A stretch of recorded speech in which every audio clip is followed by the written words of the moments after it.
Hello and welcome to this webinar brought to you by Florida International University's Stephen J. Green School of International and Public Affairs. Hôtel Rwanda hero behind bars, Paul Rusesabagina, after the 1994 genocide against the Tutsi. This is a program brought to you by our co-sponsors, the Václav Havel Program on Human Rights and Diplomacy and the Holocaust and Genocide Studies Program, both part of the Green School here at FIU. I'm David Kramer, Senior Fellow at the Green School, and I'll serve as moderator for today's webinar. For those of you who have seen the movie Hôtel Rwanda, the name Paul Rusesabagina should be familiar. He was the manager of the hotel that in Kigali that helped to shelter over 1,200 refugees during the genocide in 1994 against the Tutsi, which killed some 800,000. While hailed internationally as a hero, he went on to become one of the most vociferous critics of the post-genocide Kagame government. And in 2020, he was lured back to Rwanda and jailed. In September, just last month, he was convicted on charges of terrorism and sentenced to 25 years in prison. As one commentator put it, his real crime was his outspokenness and his criticism of the Rwandan government. A US permanent resident living in Texas, he was also a recipient of the US Presidential Medal of Freedom. We have a great panel here today to discuss his story and also shed light on his trial, but also provide the context for the genocide that occurred in 1994 and the fallout that has occurred since then. Let me introduce our terrific panel, starting with Tom Zellner, who is co-author of the biography of Paul Rusesabagina, An Ordinary Man. He's a professor at Wilkinson College of Arts, Humanities, and Social Sciences at Chapman University. He's also the author of Island on Fire, The Revolt That Ended Slavery in the British Empire, which won the National Book Critics Circle Award in Nonfiction in 2020. Also joining us, Rebecca Christ, who is assistant professor in the College of Arts, Sciences, and Education here at FIU, one of our own. Also joining us is Fiacre Benvenu, adjunct professor in our Department of Politics and International Relations here at FIU, and also affiliated scholar of African politics and Black studies at the College of Worcester. And last but not least is Susan Thompson, associate professor of peace and conflict studies at Colgate University and author of Rwanda, From Genocide to Precarious Peace. And so what we'll do to get us started is we'll ask each of our panelists to make some opening comments, and then we'll have a discussion, and also we'll welcome questions from our viewers. So Tom, if I can, let me turn to you to kick us off, please. Certainly, and thank you, David, and thank you to FIU for putting on this panel and talking about a subject which it's astonishing to me that it hasn't been talked about more. What's happened is nothing short of a travesty. Our diplomatic silence in this arena is also absolutely mystifying to me, that a kidnapping against all international legal norms, a trial at which a parody of evidence was presented, no evidence at all really, and then a lifetime imprisonment for a US Medal of Freedom winner, a US legal permanent resident. How can this be happening? And I have some ideas about that, but first I want to say that one of the really poignant scenes in Paul's autobiography, An Ordinary Man, is an episode in which he is in his hotel attempting to raise the awareness of the United Nations or of any world government that there's about to be a slaughter in his hotel.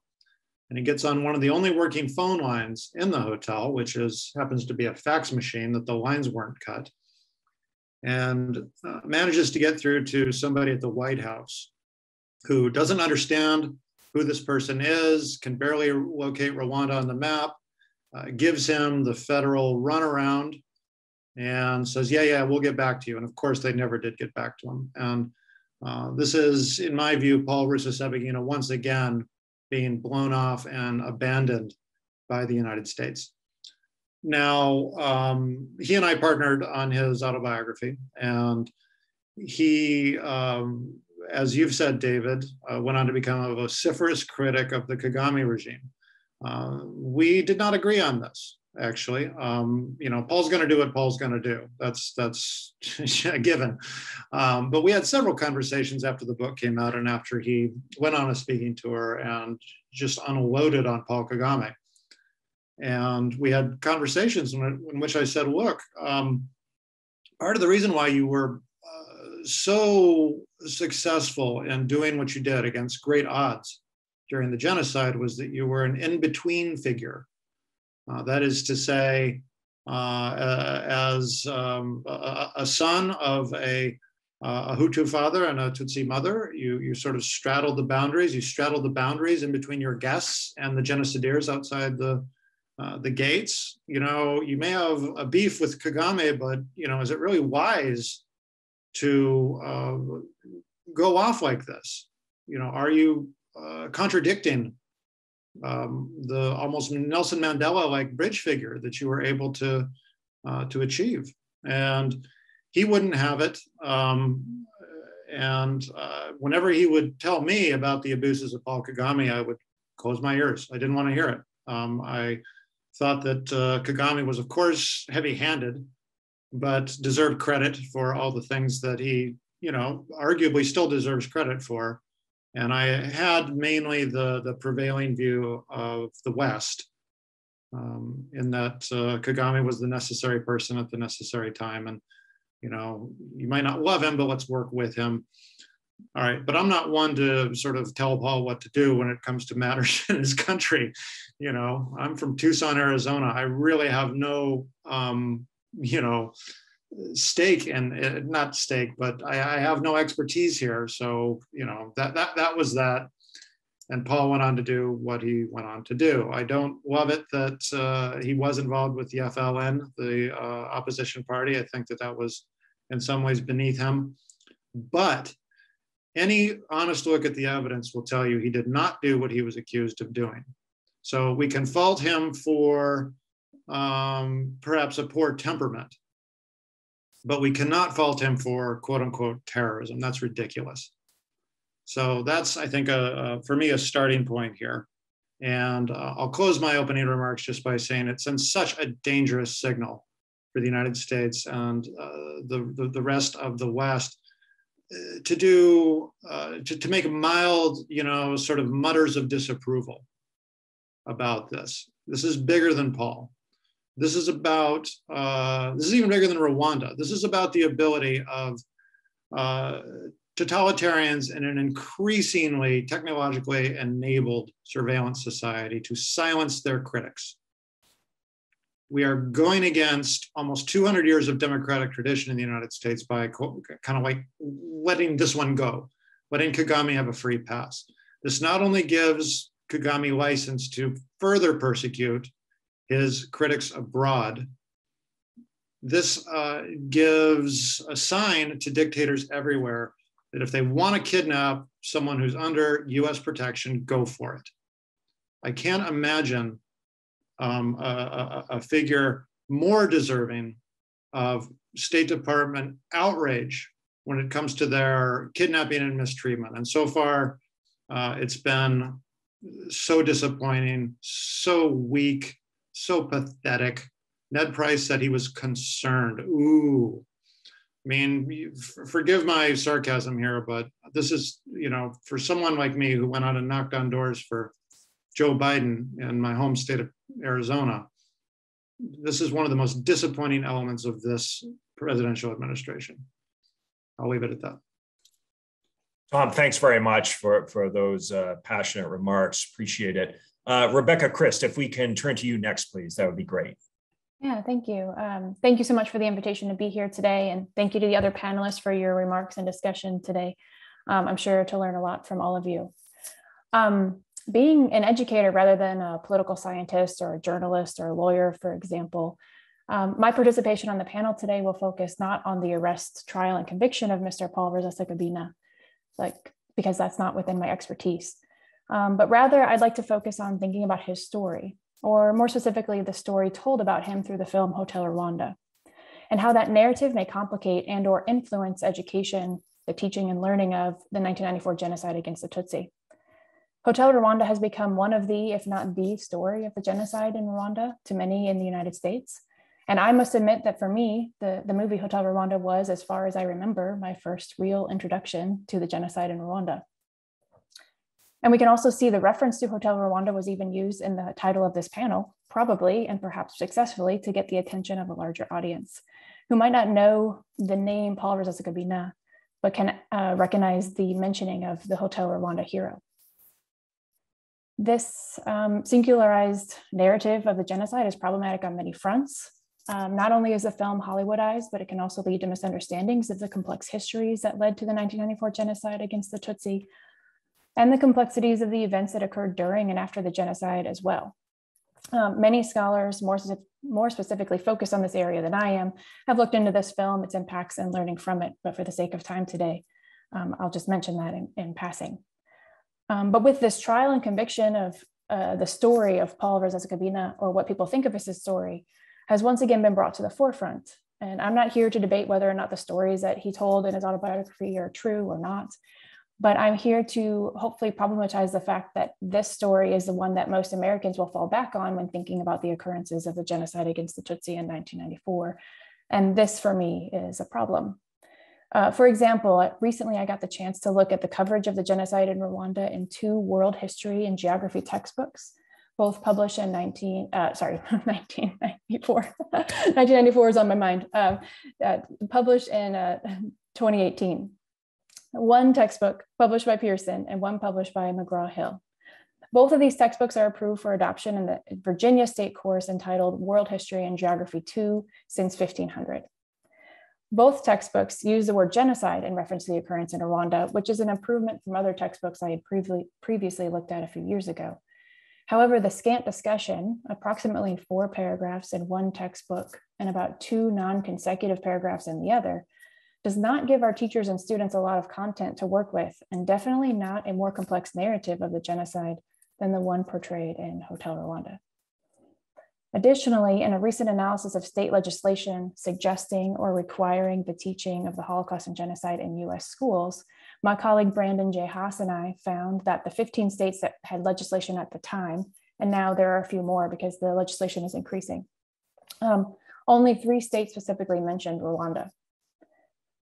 While there may be textbooks out there that more comprehensively discuss the genocide in Rwanda than the ones I just mentioned, and there are definitely teachers who teach about this and supplement textbooks and official curricular materials with additional primary and secondary sources about the genocide, this still leaves us, I think, desperate for more informed and nuanced narratives and context of the genocide.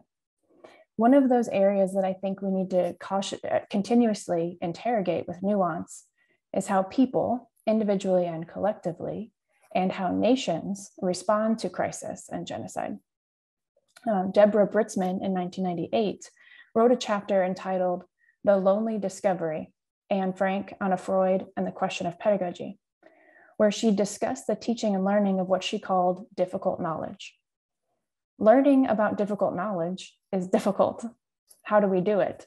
Many in education are still working through this question, including myself. This is what a lot of my work tries to look at. But what I really like to keep in mind today are an important series of questions that she poses at the end of the chapter. They are, quote, if one can say that individuals do the work of mourning, can we say that such work can be attempted by nations? How does a nation come to terms with its internal violences? And how do these internal violences return in the form of curriculum? How does a nation mourn its history? And what place does education have in such a project? I think the circumstances that we're discussing today that brought us all together today can help us start to answer parts of these questions, maybe not in full, but at least in part.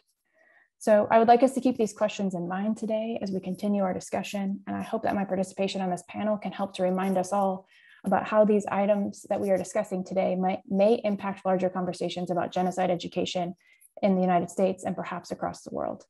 Thank you. Rebecca, thank you very much. Next, let's turn to Fiacre, if we could, please. You're on mute. You're on mute. There we go. Thank you, David. So I would like to begin by dispelling the myth that Paul Rusesabagina is somehow a living saint or something of sort that we're debating about.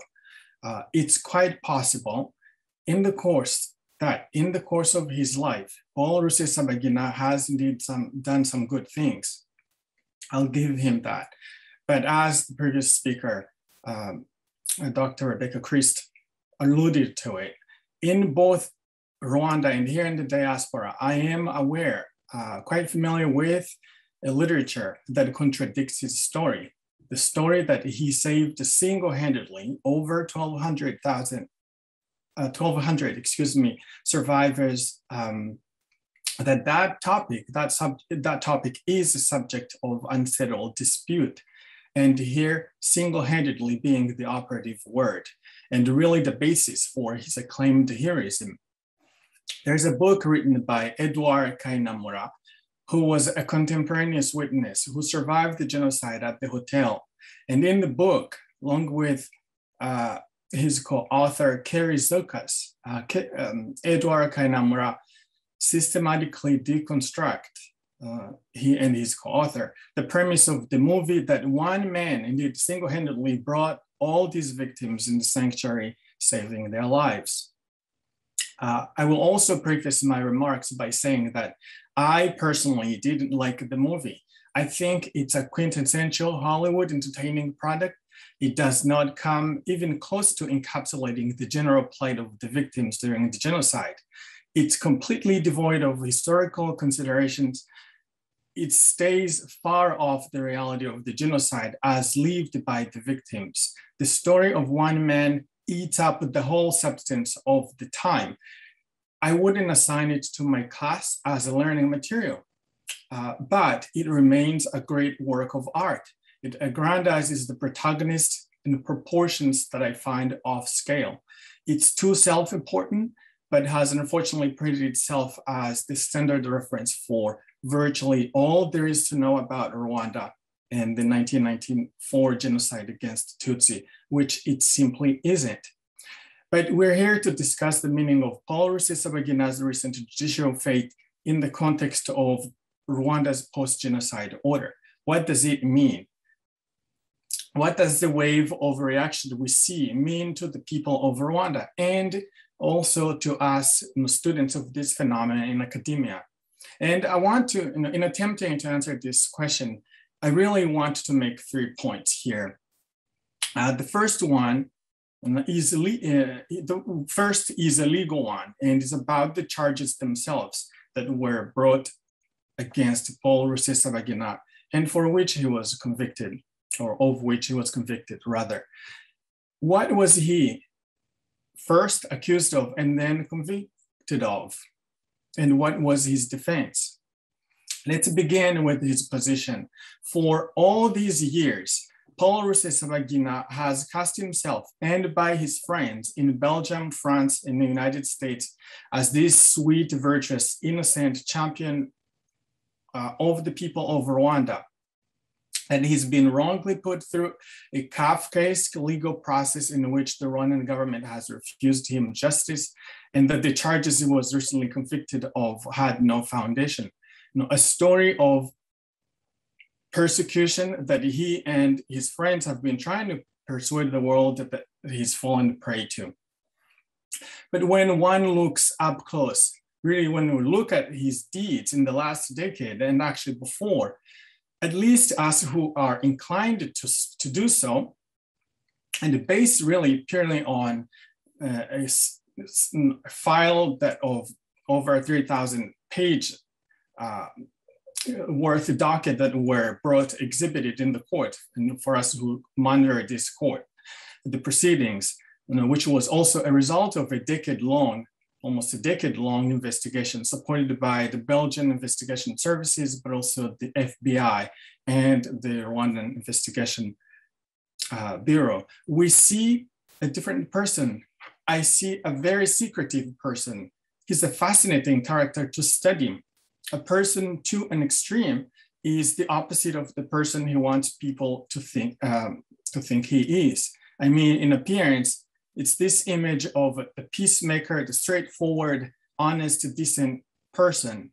But the reality of Rusesabagina is that of a very cunning, manipulative intriguer who was operating a lot behind the scenes, who was making many of his decisions in secret, and who was thirsty for power and ultimately wanted to become the president, whichever way, whichever cost that entailed. So on substance, what was he accused of? He was convicted of 9 out of 13 counts related to terrorism, which included terrorism, forming an armed organization, recruiting people into an armed group, issuing orders in the act of terrorism, complicity to murder, and more. These crimes caused the death of 9 people, including children, in southeast of Rwanda in November 2018. They were carried out by a terrorist group called FLN, which is a French acronym for National Liberation Front, which is a military branch of a political coalition movement called MRCD that Rusesabagina headed himself. Southeast of Rwanda, which is an area of highlands covered with a very vast natural forest called the Nyungwe, right where Rwanda divides with Burundi, which is where Mr. Rusesabagina was going on the night that the Rwandan Bureau Investigation, RIB, nabbed him.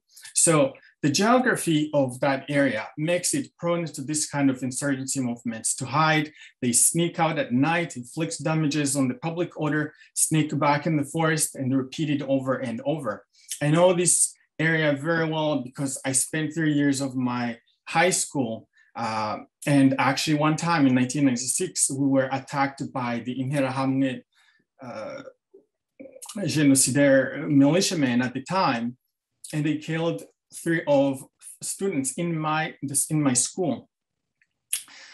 So when these events happened, Paul Rusesabagina is on record in a video that was posted on the internet with the logo of FLN and all the symbolism in the background of this video, saying that the military arm, an insurgency of a political movement he led, had done it in a raw English. Paul Rusesabagina himself telling the whole World Wide Web that FLN had done it, that more attacks were coming down the pike, that the time had come to remove the RPF government, calling the people to rise against and to disrupt the public order, that the government needed to be removed by, quote, by all means possible, because other political options were not giving them what they wanted, the results.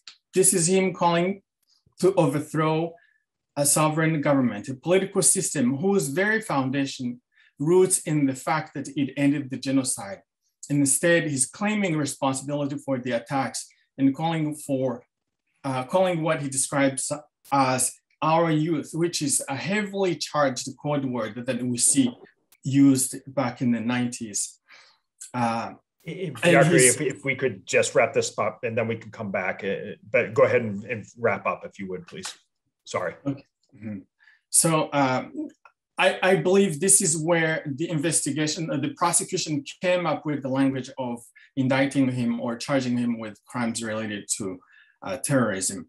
But to me, not only would any government deem this kind of activities highly criminal, like high crimes, insurrection, and terrorism against any sovereign state, it just makes his defense legless, I would claim.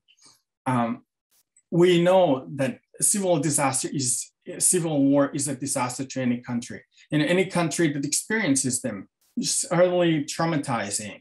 And so here we're speaking in, we're in a context where the country is still dealing with the trauma from the genocide. It's easy to tantalize this language, and then it leads to this. So I wanted to make a second and third point, but I will go quickly. My second point is that studying Rwanda has become a very, it's a binary process, at least so I see in our academic world. It has declined to sort of this love or hate kind of exercise intellectually. I don't think there could have been trial that everyone would look at least if you are a standard and regular critic of Rwanda, and then find it satisfying. So let's go ahead and make your last point, and then let's move on. And the last point is, the case really in the overall perspective as students of this phenomenon, it reminded me of a case of other times where states that have emerged out of existential threat of their people will go out of their way to pursue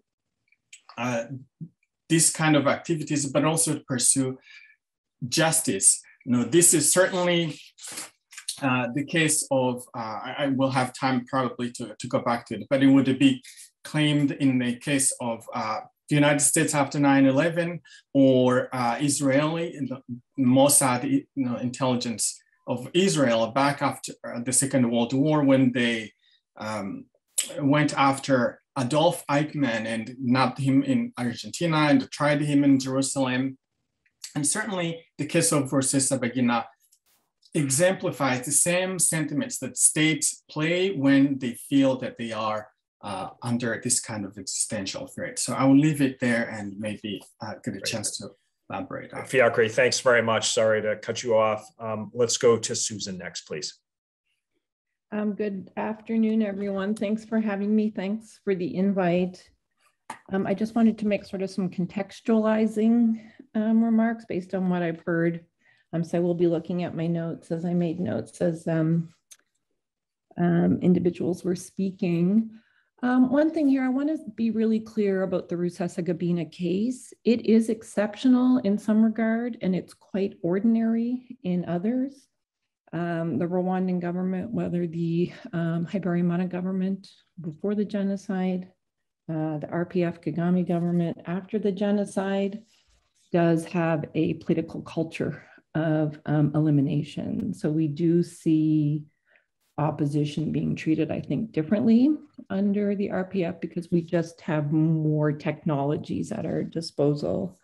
We see, for example, the case of Victoria Ingabire, also a terrorist, Munyakazi, also a terrorist. Many others get mixed up within those who actually participated in the genocide, and they are targeted as denialists or ideologues, or in this case, terrorists.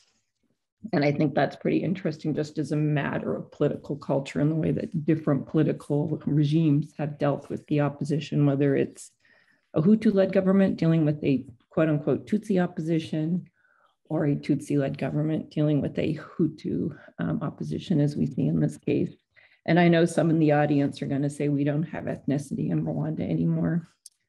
That may be discursively true, but we know that decisions are made to protect the security of some individuals over the other individuals. And to be a regime loyalist is certainly a more rosy position than to be someone who seeks to call it to account. A little bit of history. Fiacre mentioned that Rusesabagina has been a terrorist since 1996. I've not seen that evidence. I would be very pleased to have those documents sent to me so I could study them. What I do know, and it's in Philip Gorovich's book, amongst others, when Hôtel Rwanda was released, it was actually well received by the government, and government officials were sent to the opening, the world premiere in New York City, 2004. It wasn't until after, when Rusesabagina started to develop a potential, I don't know if an actual, but a potential political constituency, that Kigali started to treat him as a bit of a different case. I would also take exception, I think, to some of the ad hominem and unsubstantiated attacks that some of our speakers have made against his person.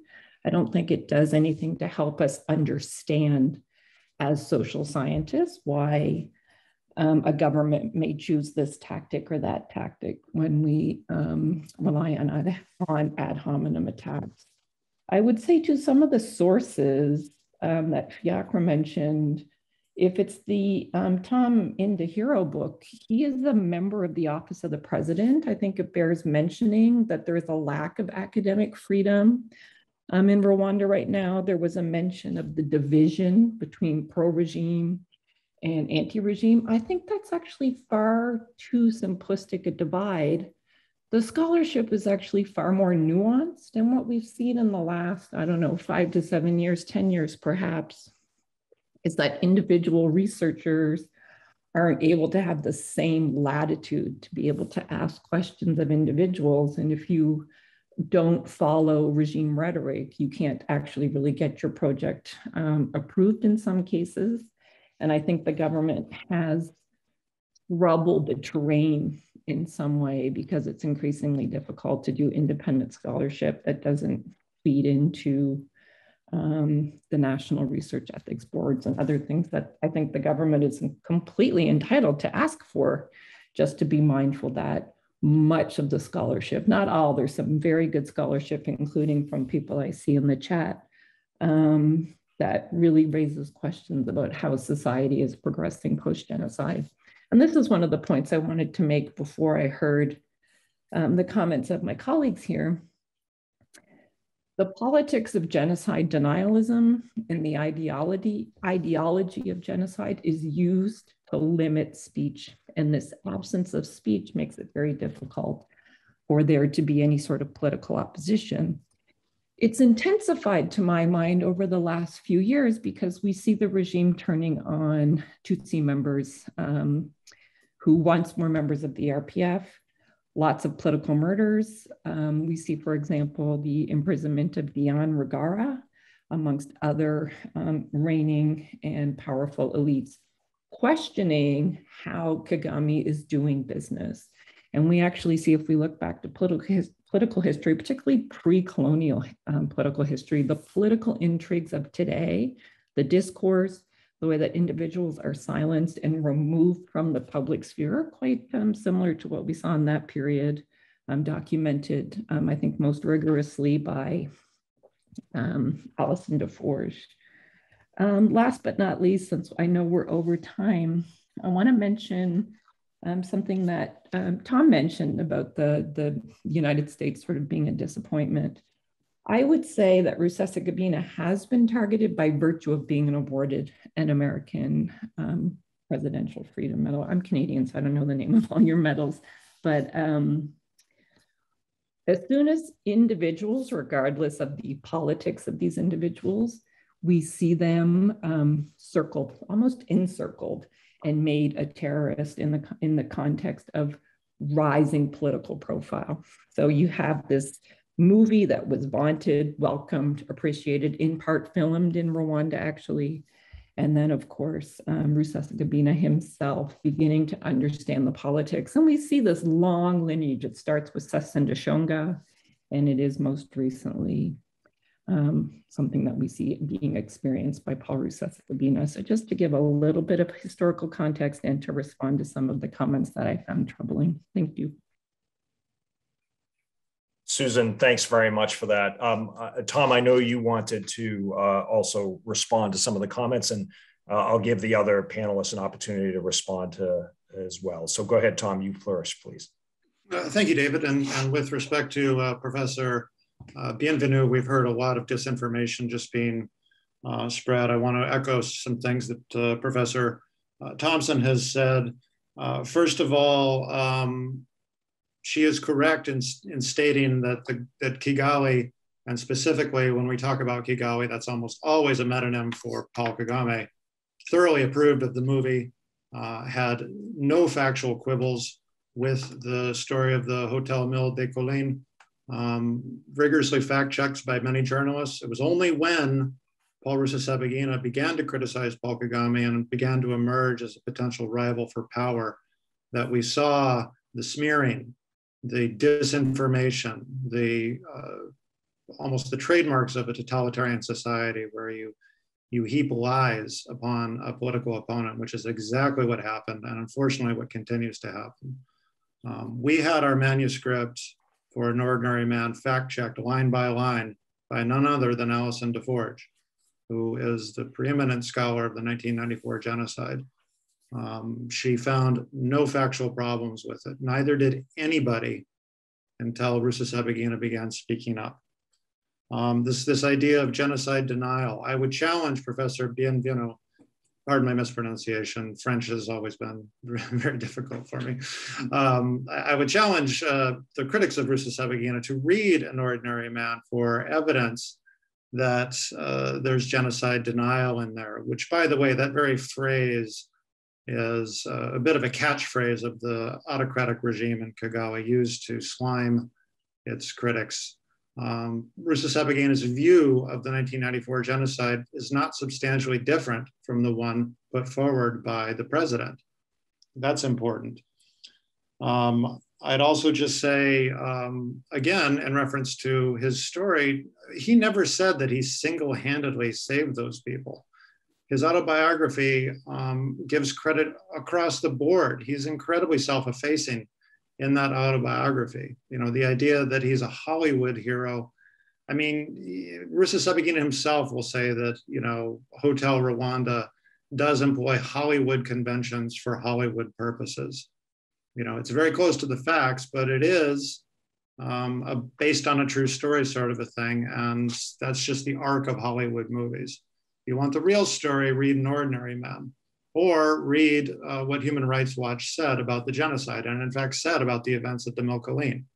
Finally, I just want to say, I would point to the fate of every other rival of President Kagame, whether they are critics or whether he just sees them as a potential electoral rival. Watch what happens. It never ends well. Tom, thank you. Rebecca, do you want to jump in here? And then Fiacre, I'll come to you as well. But you know, you had mentioned about the problems with the movie and textbook coverage of this.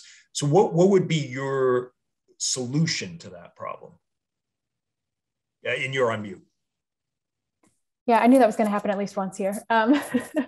Yeah, to that, I mean, I think that this is important to note that any one story is one story of what happened, right? And so for me, the larger implications is that this is the story that we hear over and over again. It's not so much that maybe it's not untrue. Maybe it maybe has things to tell us and teach us, and absolutely it does. But it being the premier story is what's problematic in our educational system as a whole. And it itself is not necessarily used in classrooms, although I've heard of it being used as such. But the fact that has become in our general culture, the general story that's being told, it's just one piece of that. There's lots of other. And sorry, Rebecca, I apologize for interrupting. Just to be clear, you're talking about the use of the movie in the movie, classrooms. yes. Right. Okay. Sorry to interrupt. No. Thank you for clarifying. Yeah, absolutely. And the movie is, as Professor Zollner mentioned, is Hollywoodized to an extent. It's not necessarily the exact story that's told in Ordinary Man or in any other account, because of the nature of movie making, right? So I think for me, the part of the remedy to that is making sure we have multiple stories in the classroom of multiple situations within the genocide, and really dig into the context and the complexities of what happened there, because there's never a straightforward story. It's not a linear action like a movie, kind of purports to tell. There's a beginning, middle, and end. There's a climax in a movie and in a story, which are important to use and utilize and study and think of through. But we can also see various stories being told to enhance the complexities of those narratives that are told. Thank you. Rebecca, thanks very much. Fiacre, let me turn to you for a response. You've heard comments from both Susan and Tom to what you had to say, but let me also ask you, in as well as responding to what they said, would you argue that the awarding of the Presidential Medal of Freedom in 2005 was a mistake and based on erroneous information? I would say that. Sorry, going to Fiacre, Tom. Sorry. Oh, okay, my bad. I apologize. Yeah, no worries. Fiacre, go ahead. Sorry, Tom. Thank you, David. So no, let me start off just with your last question there. Now, it's not in my position to criticize what the United States government decides to do. We can formulate opinion or opine over different policy choices we see different governments do. But here we're speaking of an implication of a legend that sprung out of a movie and became the reference point for virtually anything that there is to know. I cannot tell you how many times or how many people I have bumped into, and each time I come from Rwanda, the first question or the first reaction is movie Hôtel Rwanda. And I know I do not believe that to be, it's a legend. It was based on facts. It's how I truly believe. I know the Hollywood culture. These are extremely smart people who understand the neurobiological workings of human emotions. I cannot tell you how many times I watch a movie and it makes me cry. And the moment I remember that this is a fiction, it makes me look ridiculous. So that's what I would say the first thing.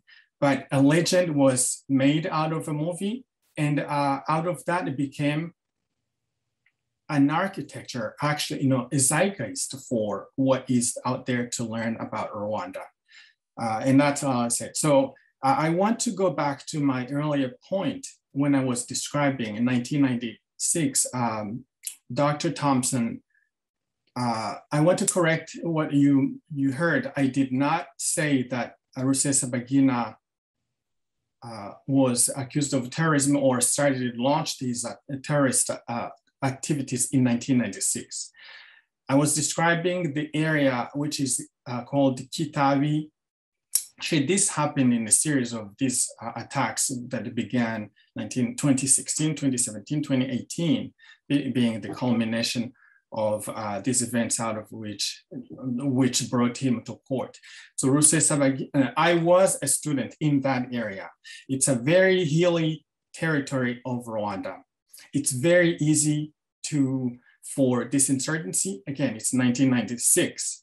We were living in a series of attacks. Rwanda looked like a nightmare. You went outside, whether you went to the market, your parents sent you there, you weren't sure you were coming back home safe. I know they would plague buses, they will go to public markets, they will explode bombs, and they attacked the school where I lived. They killed the wife of a principal, they killed 2 fellow students, and they burned the buildings and the cars. So I remember these events, and I'm pretty familiar with this. So that time, these were Interahamwe, the genocidaire, the militiamen, remnants of the old regime who were sneaking in a series of attacks. They came through mountains, and this is what was going on. So I made that reference to say that these events have started off right at that beginning. So it has been a pattern because anyone who uses, actually, they have morphed into different names. They really become different brandings at the same time.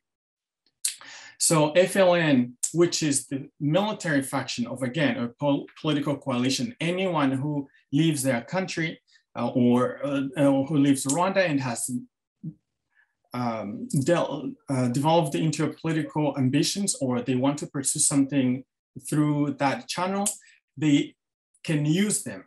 So FLN was a remnant, or is the culmination of that series of changing names of these factions, of these groups that happened in 2018. Now, I also want to make another point, which is also was brought up in the conversation about how we study Rwanda. I don't see, we meet at different conferences. I know how people who are students of these questions we're debating do their study, or how the sources they choose to draw from. But I want to say, I want to use actually a syndrome that Paul Collier, who's describing the traps of conflict in the bottom billion. There's a place where he describes this issue. He calls it the hobby horse of the speaker. It depends on whoever is going to speak about Rwanda. I have seen it. really, you can anticipate, you can predict almost with certainty, with no risk to be mistaken, what they will say about Rwanda. An example, if the individual cares about human rights, that's what they're going to imagine is what the rebels are concerned about. Someone who's strongly engaged with political rights assumes that rebels are campaigners for democracy. And if someone has befriended a child or relative of a disgraced public servant who managed somehow to escape justice, then that person is going to imagine that those who live under that government still, they're going to say that they are oppressed. And partly in response, the disgraced ones and the military factions that operate for them, they all create a discourse of grievance. They're able to craft a narrative about the grievance. And experts, a lot of people, feed of these concerns. Unfortunately, you can't trust the rebels or anyone else just simply because they call themselves victims of a government. So Fiacre, let me jump in because I want to keep the conversation going here if I can. Apologies again. But Susan, let me come to you, for any response you have. But let me also ask you to step back a little bit. And you touched on this in your opening remarks. But I was just looking at Freedom House's report on Rwanda, and its score went down a point from 2019 to 2020. It's listed as a not free country. It talks about suppression of political dissent through pervasive surveillance, intimidation, rendition, torture, and suspected assassination. So can you also, as I said, you touched on this a little bit, but give a little more context to what we're talking about here with a government that's been in power essentially for 2.5 decades. Can you be more specific for me, David? I'm not sure what you want. Sure. Exactly. Just if you could give us and the viewers a little more context about the political development in the country for the past 2.5 decades. That this case is it an anomaly? You mentioned it's exceptional and ordinary at the same time. Maybe elaborate on that a little more. Yeah, sure. So I can just speak briefly to that. My understanding of the literature, starting with the work of Villia Jeffrey Movas and Alison Deforge, is that there was a politics of history that was launched by RPF loyalists right out of the gate. So July 1994, August 1994, you see a discursive presentation of RPF as heroes, those who stopped the genocide. We now know empirically through the work of Scott Strauss, Andre Gishawa, and many others, myself included, that the plan for genocide was not as well developed as we think it was. There's no denying the human loss, the human suffering, and just the tear in society that happened. What I'm trying to point out here is that the RPF has systematically managed its image to be the heroes and saviors and the sole heroes and saviors. And what that does is suppress not only opposition in the way I alluded to in my opening remarks, but it creates a chilling environment for individuals to actually have conversations about what happened to them, when, by whom, and so on and so on. So you have a disconnect between individual memory and collective memory that is state mandated and demonstrated through the government's effort. Anyone who challenges the singular narrative, starting with the first high-level political murder in Nairobi, Sasanda in 1998, all the way through to Rusesabagina's arrest. So the political murders are a slightly different hint than the imprisonments, but we see a difference between those who are outside of the country, those who are inside of the country, and how individuals like Rusesabagina, who are ethnic Hutu, they're just automatically assumed to be terrorists, and the law is coded that way. Not really well defined, same with genocide denialism. Lots of scholars can't return to the country because their work is considered to be genocide denialism. So this politics of who did what to whom is very clearly structured in a good guys and a bad guys, and then it puts the government squarely in charge of the narrative, but also completely empowered to decide who's in and who's out. Great. Thanks very much, Susan, for that. I'm going to turn to some questions. I know my panelists have been very efficient in responding to some, and they've been moved to the answered category. But let me turn to a question by my FAIU friend and colleague, Oren Steer, who says the Rusesabagina case appears to briefly allow academics and media personalities alike to turn some attention to the genocide, which happened really in fairly recent memory. The public perception seems to be that the genocide ended and a nation began a process of healing and reconciliation. Is that perception correct? What is it that we need to understand that we aren't understanding about what happened in Rwanda in 1994 and after? Who would like to take that one on? I can jump in unless. Sure, Fiacre, you start, and then it looks like Tom was going to go next. So okay, Fiacre, I will let Tom jump in then. No, go ahead, Fiacre, you first, and then we'll go to Tom. So yeah, and the question is asking whether reconciliation is a perception or something else, and that's really tying it to the conversation now. Rwanda, and for the experts on Rwanda or people who are interested in studying Rwanda, really, there's an element I think they miss in understanding the profound imprint that the genocide has left on the society in general. How the sociology of Rwanda from the end of the genocide, and how the role or the function of the state in safeguarding the society from spilling again or tugging again into another cycle of violence. I study Rwanda. I go to Rwanda. I go to villages and I meet Rwandans in the village. So for one person, they can look at Rwanda and they see Rwanda through the prism of names of politicians who are disgruntled or wind up somewhere in the West and somehow create this narrative against the government. I see it differently. I see patterns of built on reconciliation, those efforts to reconcile the population, where you go to the village and you see perpetrators and the victims sharing one wall of a home, you catching rainwater from the same system and talking. And I also see gains, which include, for example, education, which has multiplied 5,000 fold increase in the last 20 years. The economy of Rwanda, hailed by many, maybe to not unimpressive for some people, but it does matter to me as a student of this system and what it will look like, 50, 60 years from now.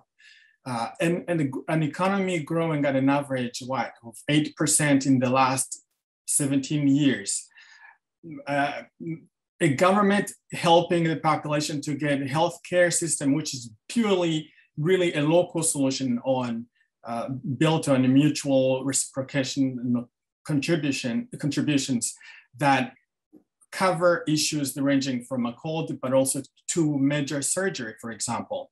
So we can go on and name a lot of other things, but these to me are recipes for building this society up. I go to the village, I meet women who are in these associations, they share experiences, really get to talk and forget about the trauma that's rather wrenching when they're alone in their private confines, who engage into solving a series of dilemmas of collective action, from solving issues ranging from mutual visitation of a sick one to building a bridge that connects two villages where their children attend school or a hospital. So this case does bring about, what do we learn or we're not seeing, as the question put it? I think it's easy to forget really the efforts that go into building a democracy up when you are in a system, a society rather, whose social fabric is still mending, and it hasn't been only a long time. I'll leave it that way. Thanks. Tom, you wanted to jump in, I think, as well. Yes, thank you. While Professor Bienvenu and I obviously have some differences on some matters, we also agree on some things. And I do agree with his take about a traumatized society, one that is forever changed, one where the scars are deep and lasting, and where the teaching of history is going to be an incredibly contentious topic. Professor Thompson had a close-up view of this, unfortunately, and nowhere do I see Orwell's dictum about he who controls the past controls the present.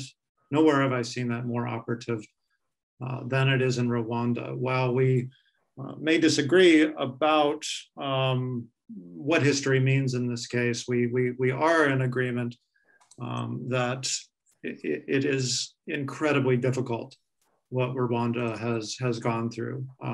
I see Kagame as a profoundly mixed bag, one who has brought stability and certainly prosperity to Rwanda, and I'm willing to give him credit for many things. However, I think he does come in for some just criticism when it comes to repressive measures in his society and the stranglehold that he has on government and the severe punishment meted out for anyone he perceives as a rival that should go challenged by Western diplomacies. Great, Tom, thank you very much.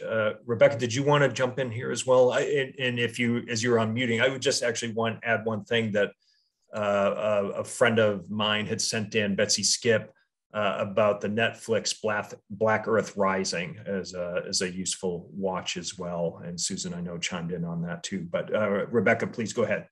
Yeah, I think I just want to add a little bit more to what my colleagues were saying here, that kind of looking at the educational landscape following the genocide is an interesting one.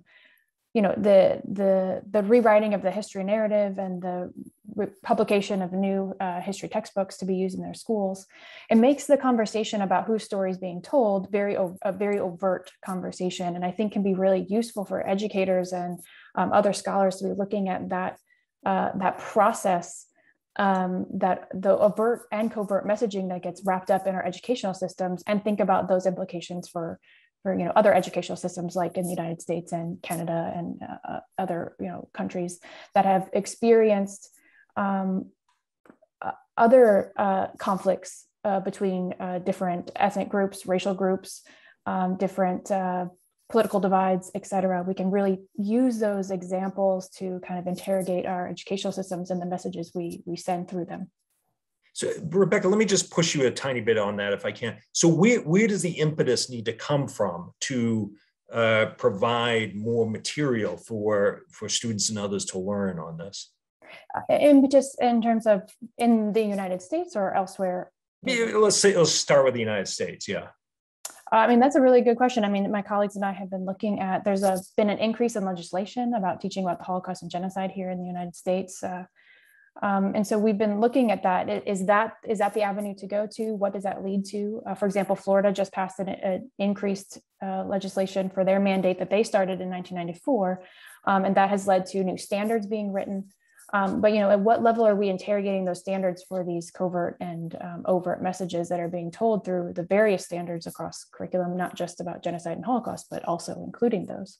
But I think that there's onus in a lot of places. We need to have scholars talking about this. We need to have educators learning about this and their teacher prep programs. Teachers need additional professional development. The list could go on. I hope I answered your question. You did. No, I appreciate that. Thank you. Let me bring in one last question, and then I'll ask the panel for any closing thoughts that you want to offer. And Fiacre, if I can direct this question to you, it comes from Alan Naduli. He writes, the media was very instrumental in Paul's rise to fame. Did the media fail to do their due diligence by not taking into account all the relevant witnesses to what actually happened at the hotel? Yeah, I echo the premise of the question. I think, more like many products of Hollywood, they get this unvetted, advantage sometimes when, a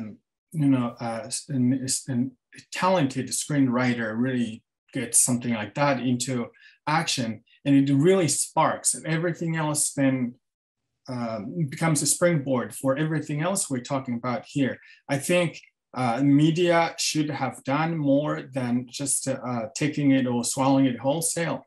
You know, again, there's a point which came earlier, which is, you know, says Rusesabagina, only at the moment when he begins, you know, his rise to fame begins to emerge, then only then is when Kagame starts going after him.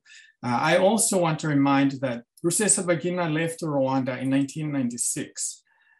He's gone back only once since. He started, you know, a 501(c)(3) titled, you know, Hôtel Rwanda Paul Rusesabagina Foundation. And 501(c)(3), just for people to know, is a nonprofit organization, tax exempt. Correct. They've raised heaps of wealth. Initially, they said this money was to go toward in helping the orphans of the genocide.